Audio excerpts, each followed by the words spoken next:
Qala al-mu'allif rahimahullahu ta'ala wa nafa'ana Allahu bi ulumihim. Rabbi zidna ilman nafi'an warzuqna fahman wasi'an wa amalan mutaqabbalan bi rahmatika ya arhamar rahimin. Bismillahirrahmanirrahim. Dengan isnad sahih. Abu Daud meriwayatkan dari Aisyah radhiyallahu anha bahwa Rasulullah SAW apabila mendengar azan beliau pun bertasyahud seraya mengucapkan dan aku dan aku.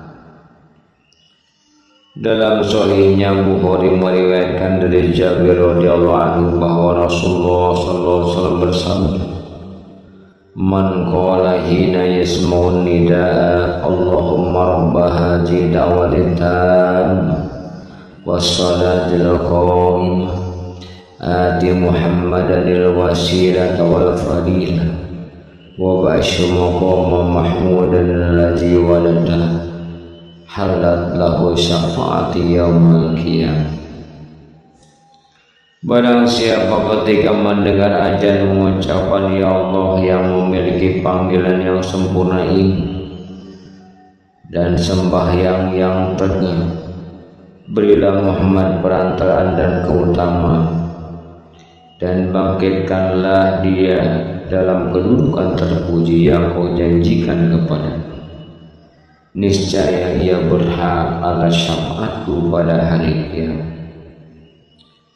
Diriwayatkan dalam kitab Ibnu Sunni dari Muawiyah bahwa jika mendengar muadzin mengucapkan hayya 'alal falah, mari menuju kemenangan, beliau SAW berdoa, Allahumma ja'alna muflihin.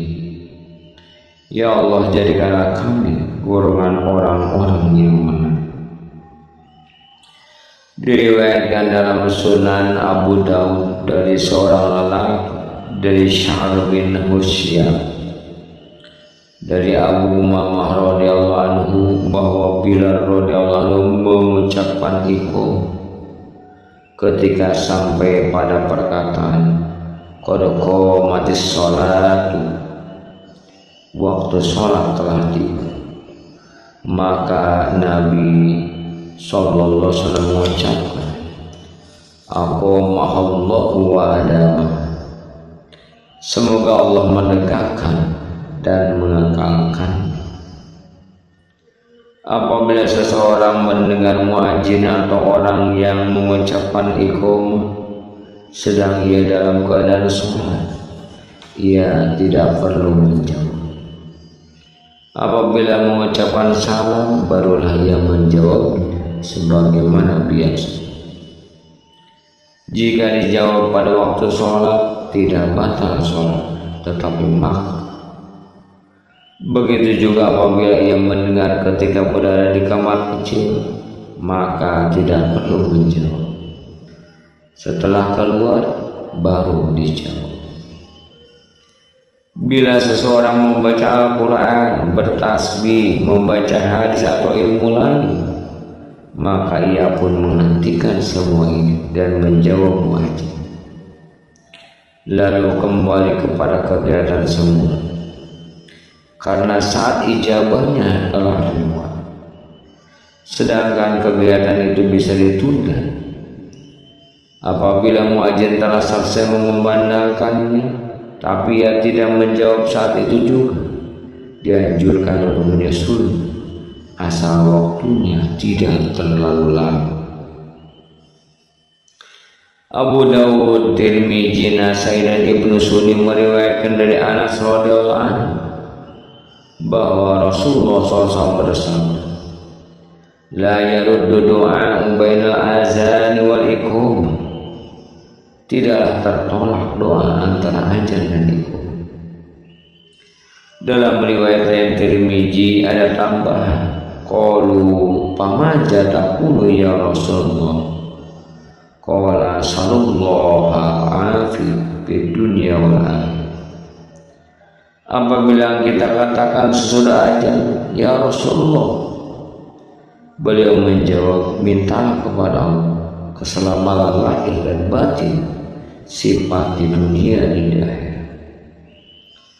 Abdullah bin Umar bin Amr ibnu al-As berkata bahwa seseorang lelaki bertanya, ya Rasulullah, sesungguhnya para muadzin melebihi kita. Maka Rasulullah SAW menjawab, kul kama yaquluna fa idzan tahayna pasal tuqtahu, rawahu Abu Dawud. Katakanlah seperti yang mereka ucapkan, apabila kau selesai, mintalah kepada Allah, tentu engkau diberi. Hadis riwayat Abu Dawud. Dengan isnad sahih, Abu Dawud meriwayatkan dari Sahal bin Sa'ad radhiyallahu anhu bahwa Rasulullah SAW bersabda, isnatani la turaddani ma turaddani doa indan nida wa indal bas hina yuljimu ba'duhum ba'd. Dua perkara yang tidak tertolak, doa di waktu ajan dan di waktu peperangan, di mana orang-orang saling berdesakan satu sama lain.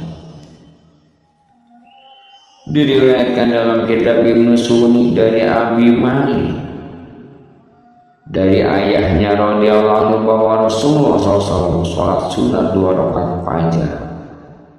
Kemudian ia mendengar beliau bersabda sambil duduk, Allahumma rabba Jibril wa Israfil wa Mikail wa Muhammadin sallallahu alaihi wasallam, a'udzubika minan nar salasa marrat. Ya Allah, Tuhan Jibril, Israfil dan Mikail serta Muhammad SAW, aku berlindung kepadamu dari api neraka. Ini diucapkannya sebanyak 3 kali. Dalam sabda lain, man qala sawihata yaumil Jum'at qabla sholatil ghadas, Astagfirullahaladzim la ilaha illa huwal hayyul qayyum wa atubu ilaihi salasa marrat. Qafarallahu ta'ala junubahu walau kana misla jabalil bahr. Barang siapa waktu hari Jumat sebelum sembahyang subuh mengucapkan, aku mohon ampun kepada Allah yang tiada Tuhan selainnya, yang hidup dan senantiasa mengurusi makhluknya, dan aku bertobat kepadanya sebanyak 3 kali.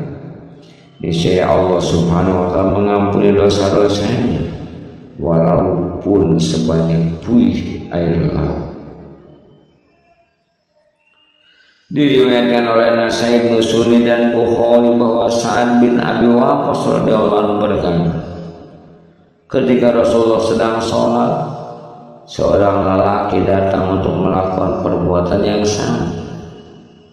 Ketika tiba di sholat, ia berkata, ya Allah, berilah aku sebaik-baik yang Kau berikan kepada hamba-hambamu yang sholat. Ketika selesai sholat, Rasulullah bertanya, siapakah yang tadi berdoa? Orang itu menjawab, saya ya Rasulullah. Mendengar pengakuan itu, bersabda beliau SAW, ija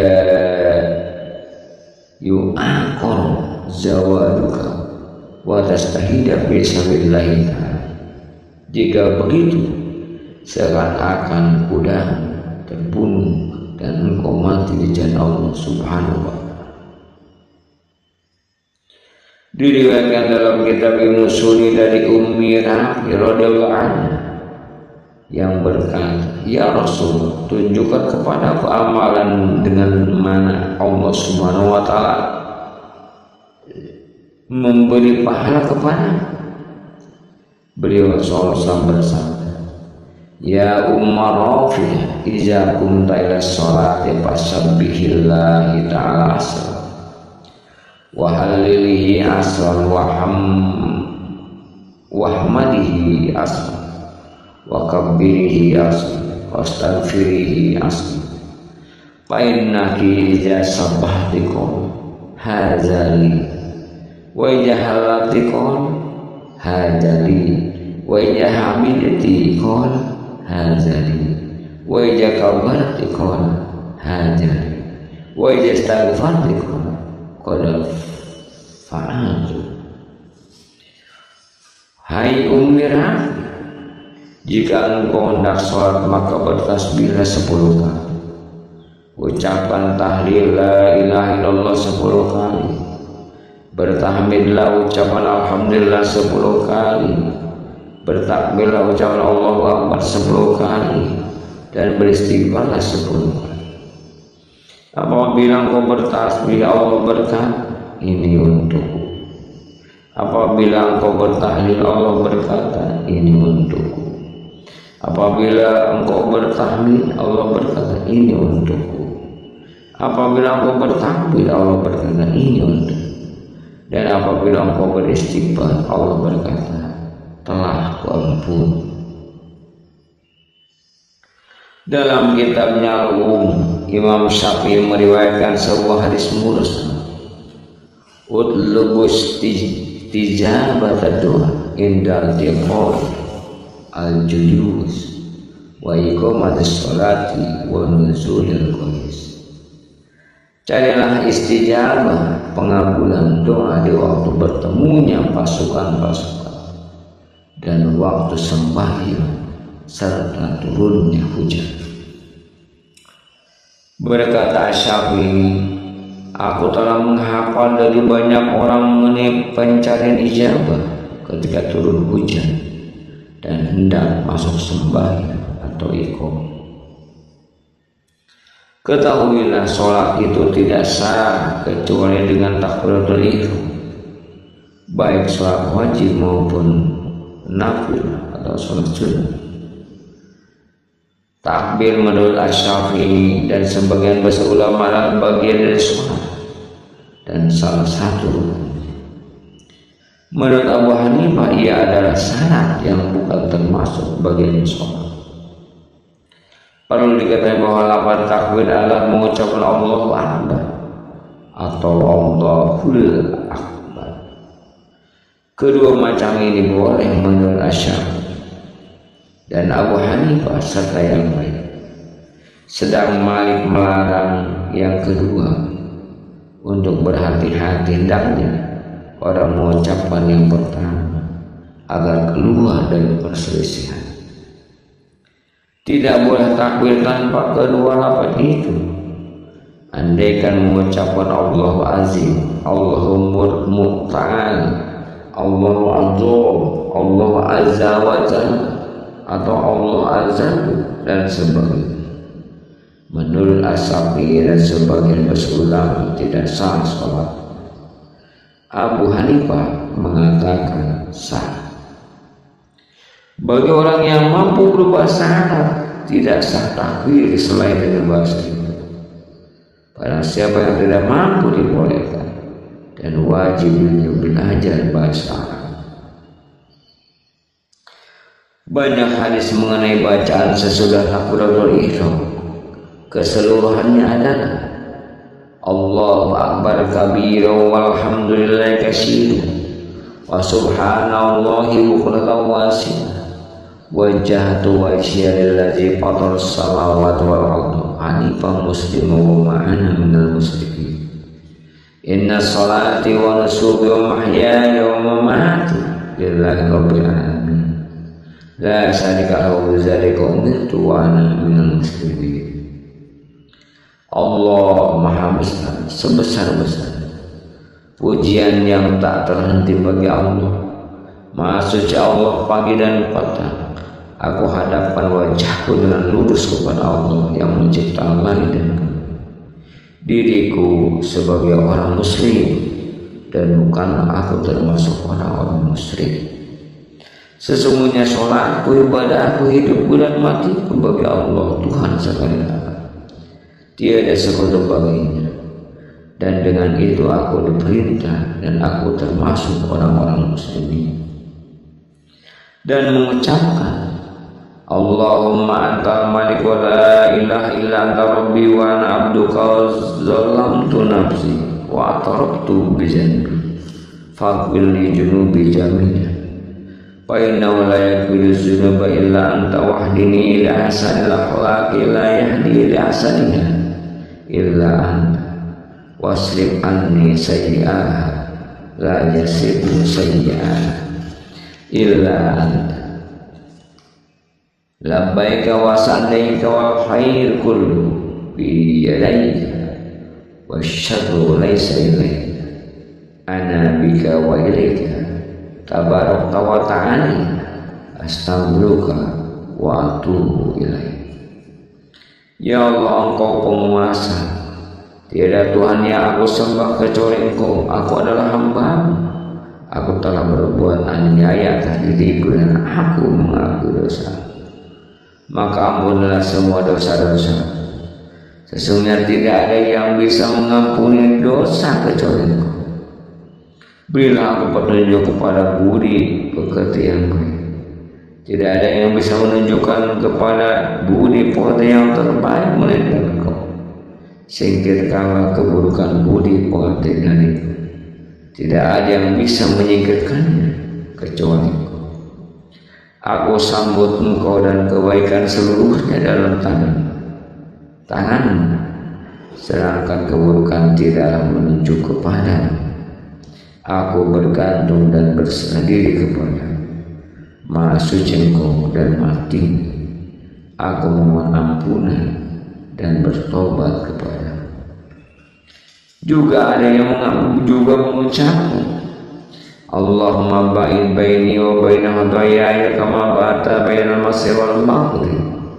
Allahumma naqqini min khataaya kama yunqqa as-sawal abyad min ad-danas. Allahumma ighsilni min khataaya bis-sa'ati wal ma'i wal barud. Ya Allah, jauhkanlah aku dari dosa-dosa sebagaimana Engkau jauhkan antara timur dan barat. Ya Allah, bersihkan aku dari dosa-dosaku seperti baju putih dibersihkan dari kotoran. Ya Allah, cucilah aku dari dosa-dosa dengan air dan embun. Dalam bagian ini terdapat hadis-hadis lain, di antaranya telah diriwayatkan oleh Tirmidzi, Abu Dawud dan Ibnu Majah dengan isnad bahwa Aisyah berkata, jika memulai sholat Nabi SAW mengucap Subhanallah Allahumma bihamdika wa tabaraka ismuka wa ta'ala jadduka wa la ilaha illa Maha suci Engkau ya Allah dan segala puji bagimu. Maha suci sama nama-Mu, Maha tinggi kekuasaan dan tiada Tuhan selain Engkau.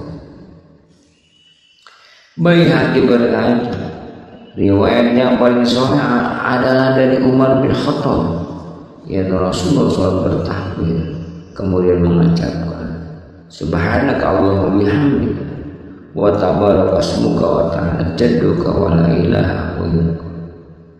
Maha suci Engkau ya Allah dengan segala puji bagimu. Maha suci nama-Mu, Maha tinggi kekuasaan dan tiada Tuhan selain Engkau.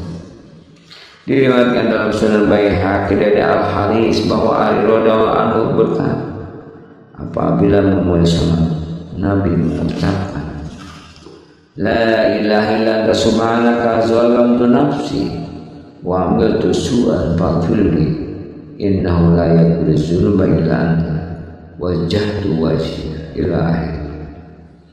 Tiada Tuhan selain Engkau, Maha suci Engkau. Aku telah berbuat aniaya atas diriku dan telah berbuat keburukan, maka ampunilah dosaku. Sesungguhnya tidaklah bisa mengampuni dosa melainkan Engkau. Aku hadapkan wajahku hingga akhir.